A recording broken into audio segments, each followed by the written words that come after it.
gentlemen, before I undertake the customary duty of giving Tom an uncomfortable few minutes, it is the best man's official duty to thank the bridesmaids, and also I'd like to thank Tom for the kind words on their behalf.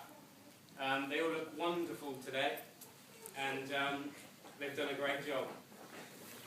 Not least of which was getting Amy to the church, which I hear was quite a struggle.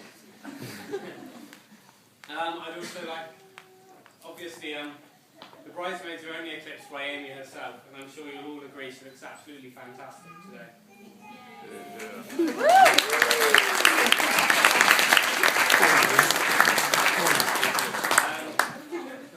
I'd also like to thank the ushers, David, Elliot, Jacob, and Phil.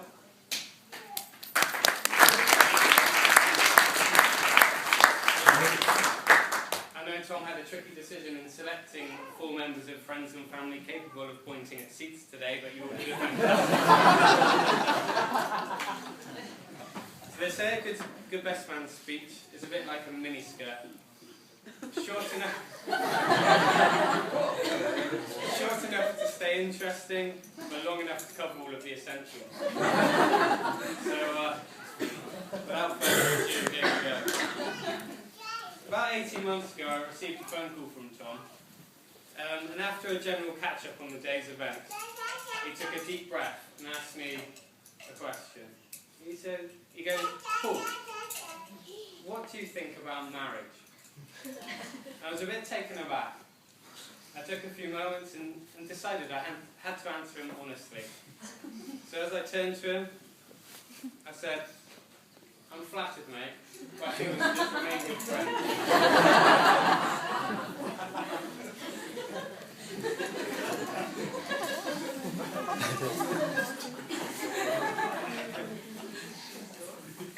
It turned out, however, that Tom was talking about Amy to my great relief.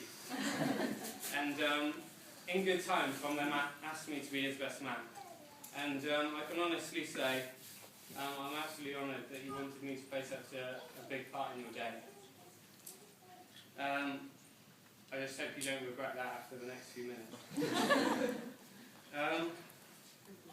Now I had to get some tips for my speech from the internet. And after a few hours browsing some amazing sites, I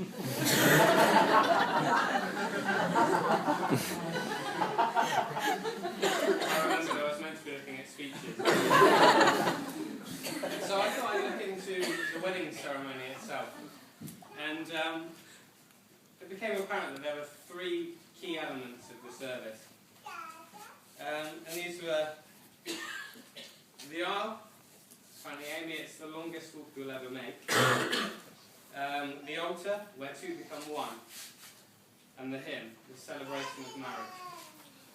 And I think Amy must have been doing exactly the same research as I did, because as she was walking down the aisle earlier, I distinctly heard her say, "I'll alter him."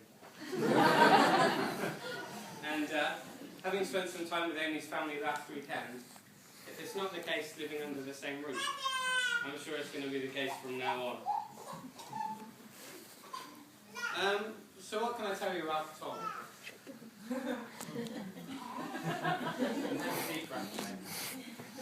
He was born on 18th of May 1986.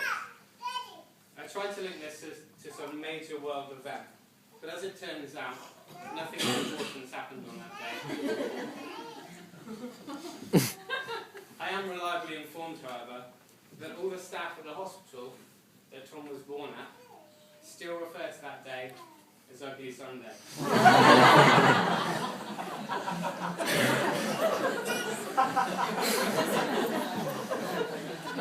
I'm sorry, I can only assume that there was a horrible virus going around. So with major world events exhausted, I looked into who was top of the music charts. In the USA, it happened to be Greatest Love of All by Whitney Houston. And I thought that was quite fitting for an occasion like today. Sing it. However, in the UK, it was the Chicken Song by Spitting in If you haven't heard it, I would really recommend it. Listen. Give us a song. Yeah. Come see me later. I know a lot of people are probably wondering, what does Amy see in Tom?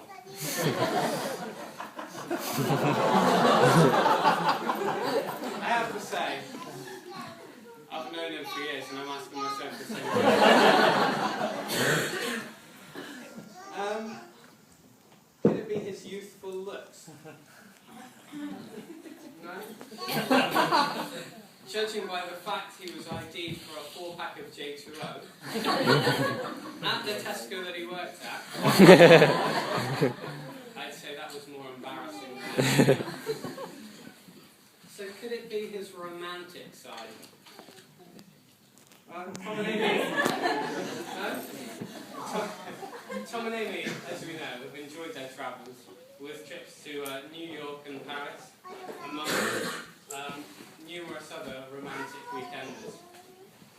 Ideal, you may think, for a proposal of marriage. And for those of you who don't know the story, I'll quote from the wedding website.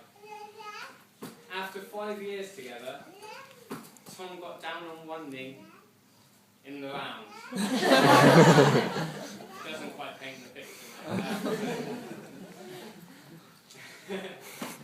So, Amy did say, however, that Tom has brought some light into his life.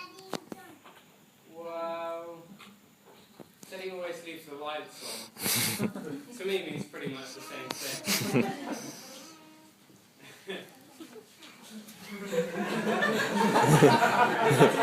Remember that so obviously, being best man, I was with Tom on his last night of freedom. And I've spent much of the last month in his company talking about how much of a good husband he's going to be to you, Amy. Last night we were talking, and I asked him what it was he wanted from his marriage. He said, I want to be a model husband. I want to be a model citizen. And with a cheeky grin on his face, I want to be a model lover.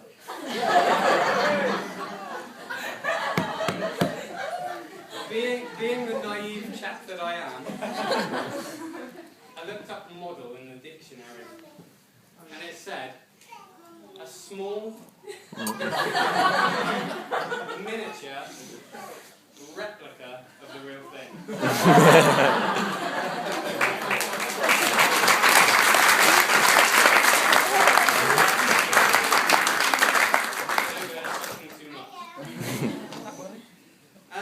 Amy's parents must be thinking how quickly time passed since she was a baby. It's strange how history repeats itself. 26 years ago, Nigel and Louise were sending her off to bed with a big Johnny.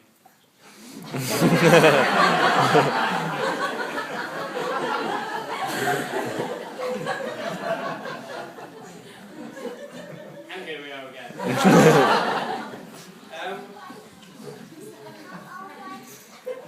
Joking aside, Tom has been a great friend to me, and we have enjoyed some excellent times together. I'm sure we'll have more in the future, and I can honestly say it's been an absolute honour to be the best man today. You'll be happy to know we're coming to the end of the speech. I can tell that everyone is having a great time, and this is mainly down to the weeks and months of planning that Tom and Amy have made. They've done an incredible job to make this such a special day. On behalf of the entire wedding party, I would like to thank you all for coming to share in this special day.